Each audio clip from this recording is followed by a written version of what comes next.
बिना मत सेवनम जनाहा। स्वयं भगवान कहते हैं कि वो सुख ऐसा है कि उस सुख में डूबे हुए उस महापुरुष को सालोक्य, शारिष्ट, सारूप्य, सामीप्य, एकत्व, ये मोक्ष अत्यंत दुर्लभ है यद्यपि, पर हम उनको देते हैं तो इस मोक्ष को स्वीकार नहीं करते। नहीं चाहिए प्रभु हमें मोक्ष, जिसके लिए वेदांत दर्शी महापुरुष पूर्ण साधन संपन्न होकर समस्त प्रकृति पर विजय प्राप्त करके स्थूल सूक्ष्म कारण शरीर का राग त्याग करके बड़ी कठिनाई से इस मोक्ष पदवी को प्राप्त करते हैं। जो प्रेमी उपासक है वो दीयमानम, प्रभु उसे उपहार में दे रहे हैं, वो उसे स्वीकार नहीं करता। क्यों? क्योंकि उसे अत्यंतम सुख मसनुते, ऐसा अत्यंत महासुख मिला है सेवा में, प्रभु के साथ रहने में, युगल सरकार की मुख माधुरी का पान करने में, युगल सरकार की मधुर मधुर लीला, परस्पर चितवन, परस्पर वार्ता, उसे और कुछ नहीं चाहिए। ये ऐसा महासुख है, दीयमानम न गृह्णन्ति। और सिद्धि और सुखों की तो बात ही क्या है। ये महापदवी जो बड़े बड़े ब्रह्म ऋषिजन इसी के लिए साधना करते हैं, उपासक उसको स्वीकार नहीं करता। ये बड़ी बात है। भोग सुख, स्वर्ग सुख, ब्रह्म पदवी, ये तो मोक्ष सुख की तुलना में एकदम लघु हैं। मोक्ष पदवी दीयमानम, देने पर भी न गृह्णन्ति, नहीं लेते, बिना मत सेवनम जना, मुझे नहीं चाहिए, आपकी सेवा चाहिए, आपका सानिध्य चाहिए। तो जो उपासक इस महासुख को प्राप्त करना चाहता है, उसका खिंचाव भोगों में कैसे हो सकता है? ध्यान दीजिए, जो मोक्ष सुख को भी ठुकरा दिया है प्रभु के देने पर भी, वो निम्न इंद्रियजन्य भोगों की तरफ कैसे खिंच रहा है? चल तो उसी मार्ग में रहा है, वही नाम जप रहा है जो ऐसा सिद्ध महापुरुष जपता है, उसी लीला का गायन कर रहा है जो ऐसे सिद्ध महापुरुष लीला गायन श्रवण में मगन है, उसी धाम का आश्रय लिए है जिसमें ऐसा महापुरुष आश्रय लिए हुए है। तो वही सामग्री, वही नाम रूप लीला धाम, पर आपको ऐसा सुख क्यों प्राप्त नहीं हो रहा है? तो आप अंदर झांकिए, कहीं आप मान बढ़ाई, यश, जगत प्रतिष्ठा, इस धोखे में तो नहीं फंस रहे हैं? कभी कभी बड़े बड़े त्याग किए जाते हैं नाम के लिए, कि हमारा नाम हो जाए कि हम बहुत त्यागी हैं। कभी कभी भजन का बड़ा आडंबर किया जाता है प्रतिष्ठा के लिए, कि हम बड़े भजनानंदी हैं, त्यागी, भजनानंदी, गुणवान, जगत उद्धार के लिए हमारा प्रादुर्भाव हुआ है। कभी कभी ऐसी माया के द्वारा भ्रमात्मक वृत्ति हो जाती है। तो साधन करने पर भी उसे इस अत्यंत सुख का अनुभव नहीं होता। कह रहे जैसे चलनी से आप कोई पात्र में पानी भरना चाहें तो उस पात्र में कभी कुछ नहीं आ पाएगा पानी, केवल चलनी गीली हो जाएगी। अर्थात साधन करते हो तो एक आपको अभिमान हो जाएगा कि मैं बहुत बड़ा साधक हूं, मैं बड़ा भजनानंदी हूं, मैं त्यागी हूं, पर आपको ब्रह्म संस्पर्श, अत्यंत सुख, ये अनुभव में नहीं आएगा। ध्यान देने योग्य बात है। साधन कर रहे, अत्यंत सुख के मार्ग वाला लक्ष्य रख रहे हैं, मान बढ़ाई, प्रतिष्ठा, शरीर सुख, आराम, तो आपको जैसे चलनी से कोई पात्र भरने की चेष्टा करे तो केवल चलनी गीली होगी, पात्र में नहीं कुछ जा पाएगा। ऐसे ही आपको केवल अहंकार होगा कि मैं बड़ा त्यागी, वैरागी, संत, महान भाव जो भी है, पर आपके अंदर जो महापुरुषों में, संतों में, महतजनों में, महंतों में जो महिमा होती है, वो आपके हृदय में प्रकाशित नहीं हो पाएगी। इसलिए उपासक को अपने हृदय में असाधन को देखकर तत्काल उसका त्याग करना चाहिए।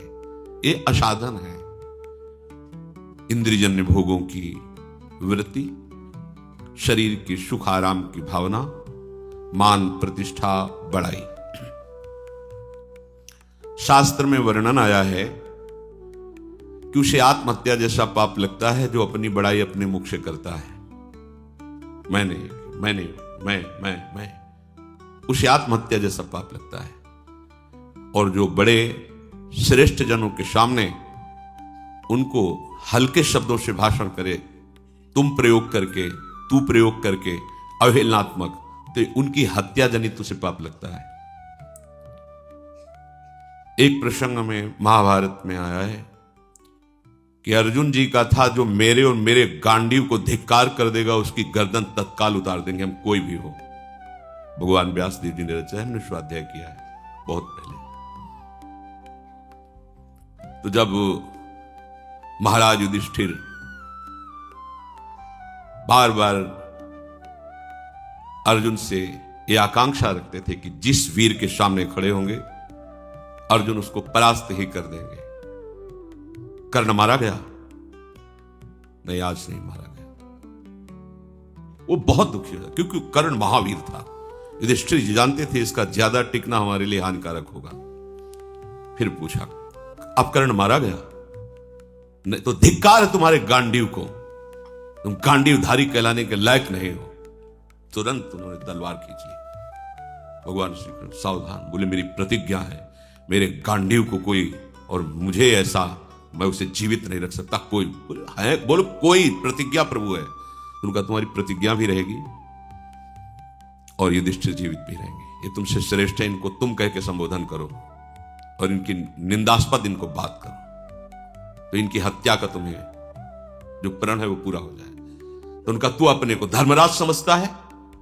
पांचों के साथ ब्याह हुआ था द्रौपदी का, तेरे को हारने को क्या अधिकार? ऐसे बस बोले हो। अपनी आत्महत्या का उसे दंड मिलता है जो अपने मुख से अपनी प्रशंसा करता है। अपने पूज्य जनों के सामने उनको जो तुम कह के संबोधन करता है, उनके अवहेलनात्मक वचन, उसे उनकी हत्या जैसा उसे पाप लगता है। ये बड़ी सूक्ष्म शास्त्र की बातें हैं। अपनी प्रशंसा करना, अपनी प्रशंसा सुनना, दूसरे की निंदा करना, दूसरे की निंदा सुनना, ये दोनों में बराबर भाग है। चलनी में गैया दुहे दैव को दे। साधन कर रहे हो पर अपनी प्रशंसा सुनना चाहते हो और अपने मुख से अपनी प्रशंसा करते हो, दूसरे की निंदा करते हो, दूसरे की निंदा सुनना चाहते हो, तो केवल चलनी गीली होगी, पात्र नहीं भरेगा, अभिमान नहीं। अपने अवगुणों को, अपने असाधनों को ये तुच्छ बुद्धि पकड़ नहीं पाती है, और पकड़ भी लेती है तो त्यागने की उसमें हिम्मत नहीं रहती। लेकिन उपासक जो नाम रूप लीला धाम का आश्रय लिए है, उसे इनको नहीं रखना चाहिए। जब कोई हमारी प्रशंसा करने लगे तो उसी समय कान में उंगली डाल लेनी चाहिए। राधा राधा राधा, क्या बात करते हो? आज के बाद ऐसी बात मत निकालना, तुम्हें पता है मैं कैसा नीच हूं। अगर कुछ है तो मेरे गुरुदेव की कृपा है, लाडली जी की कृपा है। आप ऐसे वचन कभी हमारे सामने मत बोलना। और जब कोई दूसरे की निंदा करने लगे तब तो उससे संभाषण भी इस बात का नहीं करना है, कान में अंगुली डाल करके चुपचाप हट जाना है। साधन बचाओ, नष्ट मत करो। ये जो भजन साधन कर रहे हो इसको बचाओ। दूसरी बात, जहां ऊंचे भाव की प्राप्ति के लिए हमको एक एक भजन संभाल कर रखना है, एक एक नाम, एक एक वृत्ति संभाल कर रखनी है, वहां हम अपनी किसी मनोकामना की पूर्ति के लिए, किसी अनुकूलता के लिए, किसी शत्रु पक्ष के नाश के लिए हम भजन का प्रयोग ना करें। हो जाएगा, आप भजन कर रहे हो, उसका अहित सोचोगे, हो जाएगा, क्योंकि आप में पावर है। लेकिन वो भजन की ऊर्जा शक्ति किस लिए आपने संचय की है? अपने लक्ष्य की प्राप्ति के लिए। आप भजन कर रहे हैं, कामना करोगे, अनुकूलता की मांग करोगे, हो जाएगा। जो इच्छा करी हो मन माही, हरि प्रसाद कछ दुर्लभ नहीं, पर आपने बेच दिया अपने भजन को। फिर आपके पास रह क्या गया? फिर आपको क्या ब्रह्म संस्पर्श, क्या एकांतिक महासुख, इसकी कल्पना भी नहीं होगी आपको कि ऐसा क्या होता है ब्रह्म संस्पर्श में, ऐसा क्या होता है उस आत्यांतिक सुख में। क्योंकि आप जो साधन कर रहे हैं उसे आप बेच रहे हैं, उसे आप नष्ट कर रहे हैं। संभालिए अपने साधन को। हमें अपने भजन शक्ति की, ऊर्जा शक्ति की रक्षा स्वयं करनी है। क्या? किसी का अहित नहीं, किसी का अमंगल नहीं, किसी का बुरा नहीं, ना करना है, ना बुरा बोलना है, ना बुरा सोचना है। दूसरी बात, अपनी कामना की पूर्ति, अपनी अनुकूलता की मांग मुझे नहीं करनी है, मुझे अपना भजन नहीं बेचना है। अब क्या होगा? आपका आराध्य देव सब संभाल लेगा।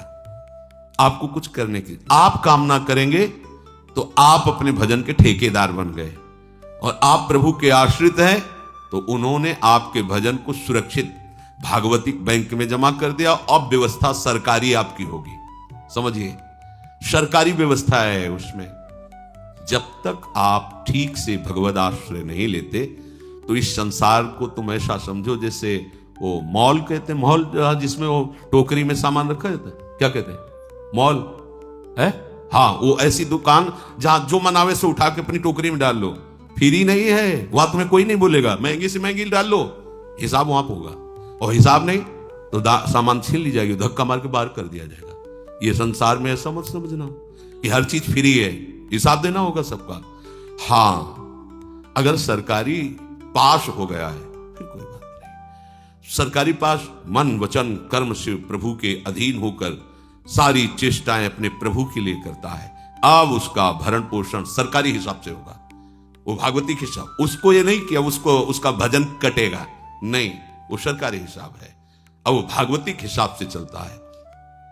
तो उपासक पूर्ण समर्पण होने तक ये सावधान रहे कि अपने भजन को खर्चा ना करे, बेचे ना। दो बातें, खर्चा होता है दूसरे का अनिष्ट अमंगल करने पर, और बेचना होता है अनुकूलता लेने पर, कामनाओं की पूर्ति पर। बहुत सुंदर बात।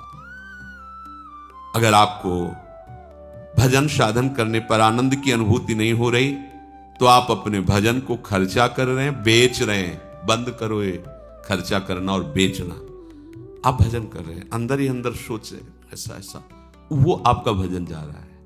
आप भजन कर रहे हैं, दैन्य होकर मांग रहे हैं, ये अनुकूलता मिल जाए, ये वस्तु मिल जाए, ये समस्या हट जाए। आप अपने भजन का ऐसे प्रयोग क्यों कर रहे हैं? जहां अनुकूलता के लिए भजन होता है वहां हम अपने शब्द में कह सकते हैं कि पाप रुकता नहीं है, वहां फिर पाप होना शुरू हो जाता है। हम भजन तो करें प्रभु का और मांग करें अनुकूलता की, तो लक्ष्य क्या हुआ? अनुकूलता हुई ना। हम भजन करें प्रभु का और मांग करें भजन में डूबने की, कि अभी भजन तो क्रिया हो रही है। ऐसा समय कब आएगा जब ये भजन डूब करके होगा? डूब कर कोई बाह्य स्मृति नहीं, रूप छके घूमत रहें, तन को तनिक न भान, यह डूबना। विरह कमंडल कर लिए बैरागी दो नैन, मांगत दरस मधु करी, छके रहत दिन रैन, यह डूबना। हमारा अज्ञान हमारा पीछा नहीं छोड़ रहा है, पर हारना नहीं है। हमारे सहायक, परम उदार, परम करुणाकर, वात्सल्य समुद्र प्रियालाल है। ये दोष हमें है, हम अपनी मांग करते हैं, हम अपने अनिष्ट का नाश करने के लिए भजन के समय संकल्प करते हैं, नहीं करना है। अगर हो भी रहा है तो उसे रोकिए, नहीं रोक पा रहे हो तो इधर दृष्टि लाइए अति उदार करुणा वरुणालय युगल सरकार की तरफ। ये तभी होता है जब आश्रय में कमी होती है, समर्पण में कमी होती है। समर्पण ऐसे ये दिया, थोड़ी अनुकूलता बाधा पड़ी, ले लिया, ऐसा हमारे लोगों का समर्पण है। ऐसे पहले सब नामे कर दिया प्रभु के नाम, थोड़ी प्रतिकूलता पड़ी तो अभी तो क्या, अभी तो शुरुआत है, पूरा तो समर्पण कर दिया था। अब अगर ऐसी प्रतिकूलता और बढ़ेगी फिर क्या हो? वापस करो, हमारा तन हमारा मन वास्तविक दिया ही नहीं था। फिर वो अहम के ठेके में जमा कर देता है, अहंकार के। प्रभु ठीक नहीं चला सकते, अहंकार ठीक चलाएगा। वो मैं विचार करूंगा मुझे कैसे चलना है, क्या करना है। बिल्कुल अच्छे से समझो, महापुरुषों की शोध की हुई बातें हैं। बुद्धि के अभिमान को छोड़कर छोटे बच्चे की तरह हम अपने प्रभु के चरणों में समर्पित हो जाएं। अजात पक्षा यु मातरम खगा, जैसे घोंसले में बैठा हुआ पंखहीन चिड़िया का बच्चा केवल मां की तरफ बाट जोता रहता है, ऐसे शरणागत उपासक होता है। प्रभु बहुत ज्ञान, विज्ञान, ऐश्वर्य, महिमा से संपन्न है, पर हमारी चित्तवृत्ति प्रभु के प्रतिकूल पापों का चिंतन मनन करती रहती है। बुरे आचरण, निषेधाचरण, आज्ञा विरुद्ध, यही पापाचरण है। हम भजन करना चाहते हैं प्रभु का, पर पोषण करते हैं पाप का। ये सूक्ष्म बातें हैं, ऑपरेशन है हृदय का। भजन के साथ पाप प्रवृत्ति, पाप वृत्ति, पाप चिंतन कैसे हो सकता है? दोनों एक साथ कैसे हो सकते हैं कि आपका भजन भी होता रहे और मनमानी आचरण भी होता रहे? प्रभु कहते हैं, नमाम दुष्कृतिनो मूढ़ा प्रपद्यन्ते नराधमाः मायया प्रहृत ज्ञाना आसुरम भावमाश्रिता। ये जो मूढ़ पुरुष हैं, ये भजन को समझते नहीं कि भजन किसे कहा जाता है। ये माया द्वारा हरे हुए ज्ञान वाले, आसुरी स्वभाव वाले, नीच और दूषित कर्म का चिंतन करते हुए उन कर्मों को करने वाले लोग मेरे भजन को नहीं जानते, मेरा भजन नहीं कर सकते। पापवंत कर सहज स्वभाव, भजन मोर ते भाव न काओ। ऐसे लोग यदि कहीं किसी संत महात्मा का आश्रय मिल जाए इनको, और थोड़ी सी श्रद्धा करके उनकी आज्ञा के अनुसार चलने लगे, तो इनका भी परिवर्तन हो जाएगा। अपिचित्सु दुराचारो भजते माम अनन्य भाग, साधुरिव समंतव्या सम्यक व्यवसिता। ऐसा सांगो पांग पापाचरण करने वाला हो, पर उसको साधु समागम से एक बात निश्चय में आ गई कि भगवान के सिवा अब मेरा कोई हितैषी कल्याण करने में समर्थ नहीं है, इसलिए मैं अनन्य भाव से भगवान का आश्रय लेता हूं। तो प्रभु कह रहे, क्षिप्रम भवति धर्मात्मा शाश्वत शांतिम निगच्छति। उसे मैं बहुत शीघ्र धर्मात्मा बना दूंगा और वो परम शांति को प्राप्त हो जाएगा। तो आपको भूतकाल की चिंता छोड़कर, भविष्य काल की चिंता को छोड़कर वर्तमान के चिंतन को अब सुधारना होगा।